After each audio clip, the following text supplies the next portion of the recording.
P K Nawaz, ഇപ്പോൾ ഈ പെട്ടി നീല ട്രോളി കൊണ്ടുവന്നതുകൊണ്ട് ഗുണമേ ഉണ്ടായിട്ടുള്ളൂ. 800 ചില്ലാനും വോട്ട് കൂടിയിട്ടുണ്ട്.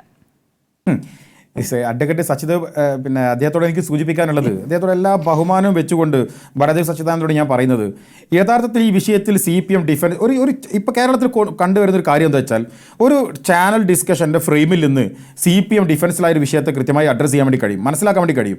ഇപ്പോൾ നമ്മൾ സ്ഥിരമായി കാണുന്നൊരു കാര്യമാണ്, ചാനൽ ചർച്ചയിൽ DYFIയുടെ CPMൻ്റെ നേതാക്കന്മാരൊന്നും ഉണ്ടാവില്ല. ഞാൻ ഇദ്ദേഹത്തോടുള്ള എല്ലാ ബഹുമാനം വെച്ച് പറയാൻ, അവർ ഡിഫൻസിലാവുന്ന ഒരു മാറ്ററിൽ രാഷ്ട്രീയ നിരീക്ഷകന്മാരുണ്ടാവുക.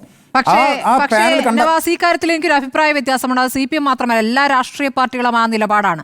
തങ്ങൾ പ്രതിരോധരാകുന്ന വിഷയങ്ങളിൽ വിടില്ല. അല്ല, സ്മൃതിക്ക് എന്നോട് വിയോജിക്കാം. ഞാൻ നിങ്ങളുടെ വിയോജിപ്പിന്റെ വാദത്തെ ഉൾക്കൊണ്ടുകൊണ്ട് പറയുന്നു, ഈ വിഷയത്തിൽ CPM പ്രതിരോധത്തിലാണ് എന്നെൻ്റെ വാദത്തെ താങ്കൾ അംഗീകരിക്കുന്നുണ്ടല്ലോ.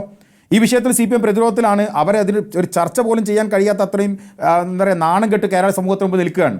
ഇപ്പോൾ ഇദ്ദേഹം പറയുന്നത് 800 ചില്ലാനം വോട്ട് 8 വർഷം കൊണ്ട് ഞങ്ങൾക്ക് കൂടി. ഇത് മലയാളി കേൾക്കുന്നുണ്ട്. ഇത് മാത്രമേ എനിക്കതിൽ പറയാനുള്ളൂ. ഈ പറയുന്ന പാലക്കാട് തിരഞ്ഞെടുപ്പിൽ CPMന് ഒന്നും സംഭവിച്ചിട്ടില്ല.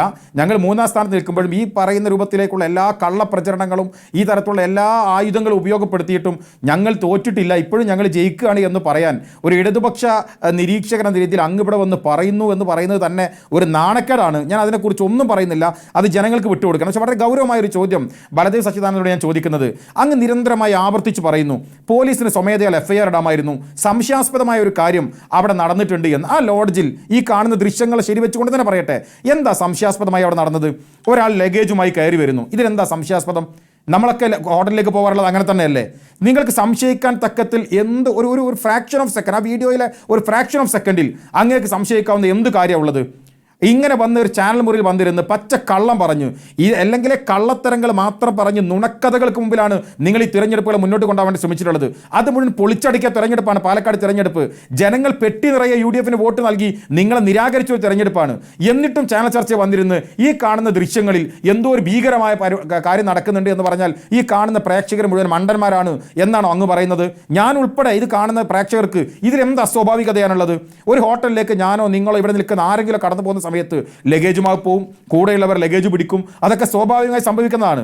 അപ്പോൾ ഇത് സ്വാഭാവികമായി ഉണ്ടായതല്ല ഈ കേസുകളും ഈ പറയുന്ന ആരോപണങ്ങളും. പിന്നെ താങ്കൾ പറയുന്നു ഒരേ സമയത്ത് SP ഒരു വിവരം കിട്ടി, അതേ സമയത്ത് BJP ക്യാമ്പിൽ വിവരം കിട്ടി, അതേ സമയത്ത് ഒരു CPM ക്യാമ്പിൽ വിവരം കിട്ടി. അപ്പോൾ വിവരം കിട്ടിയപ്പോൾ CPMമാർ വന്നു, അറിയാതെയാണ് BJPക്കാർ വന്നത്.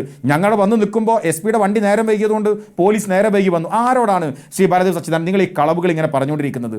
എത്ര കാലം നിങ്ങൾക്ക് ഈ കളവ് കൊണ്ട് ഈ കേരളത്തിലെ ജനങ്ങളെ ഇങ്ങനെ പറ്റിക്കാൻ വേണ്ടി കഴിയും? സ്മൃതി, ഒരു കാര്യം കൂടി പറയാൻ അവസാനിപ്പിച്ചോട്ടെ.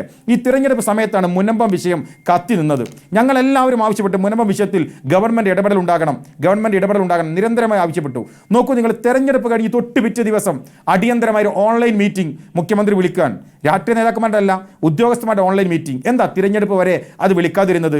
നിങ്ങളെ സംബന്ധിച്ച് തിരഞ്ഞെടുപ്പിൽ ജയിക്കുക എന്ന് പറയുന്നതിന് എന്ത് അധമത്വത്തോടും കോംപ്രമൈസ് ചെയ്യാൻ CPM തയ്യാറാകുന്നു, ഇടതുപക്ഷം തയ്യാറാകുന്നു എന്നതിന് ഉദാഹരണമാണ് ഓരോ തിരഞ്ഞെടുപ്പ് കഴിയുമ്പോഴും മലയാളിക്ക് മനസ്സിലാകുന്ന ഒരു കാര്യം. എനിക്ക് തിരഞ്ഞെടുപ്പുള്ള ഒരു ആശ്വാസം, ഒരു UDFൻ്റെ പ്രവർത്തകൻ എന്ന രീതിയിൽ എനിക്കുള്ള ഒരു സന്തോഷം എന്താണെന്ന് വെച്ചാൽ ഒരു മാറ്റവും ഈ പാർട്ടിക്ക് വരാനില്ല. കാരണം അതിൻ്റെ പുതിയ തലമുറ MP രാജേഷ് മുതൽ SFIയുടെ സംസ്ഥാന സെക്രട്ടറി വരെയുള്ള ആളുകൾ നേതൃത്വം കൊടുത്തൊരു തിരഞ്ഞെടുപ്പിൽ ഇതേ മണ്ടത്തരം എന്താണോ തങ്ങളുടെ പാർട്ടി നേതാക്കന്മാർ കേരളീയ സമൂഹത്തിന് മുമ്പിൽ കഴിഞ്ഞ കാലങ്ങളിൽ പൊളിച്ചു നാറുന്ന രൂപത്തിലേക്ക് നാടകങ്ങൾ ഉണ്ടാക്കിയത്, അതേ നാടകത്തിൻ്റെ തുടർക്കഥയിലും ഒരു പുതിയ തലമുറ വരുന്നു.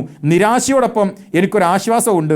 ഇങ്ങനെയാണ് ഈ രാഷ്ട്രീയത്തെ നിങ്ങൾ മുന്നോട്ട് കൊണ്ടുപോകുന്നതെങ്കിൽ ഞങ്ങൾ വളരെ കംഫർട്ടബിളായി കേരളത്തിൽ അധികാരത്തിൽ വരാൻ കഴിയുമെന്ന വിശ്വാസമാണ് ഞങ്ങൾക്കുള്ളത്. ഇത്രയേറെ നാണം കെട്ട രൂപത്തിലേക്ക് ഒരു തിരഞ്ഞെടുപ്പിൽ പരാജയപ്പെട്ടിട്ട് അത് ന്യായീകരിക്കാൻ ഇവിടെ വന്നിരിക്കാൻ താങ്കൾക്ക് കഴിയുന്നു, ഈ വീഡിയോ നോക്കിയിട്ട് അങ്ങനെ പറയാൻ കഴിയുന്നു എന്ന് പറയുന്നത് അത്ഭുതപ്പെടുന്ന ഒന്നാണ്.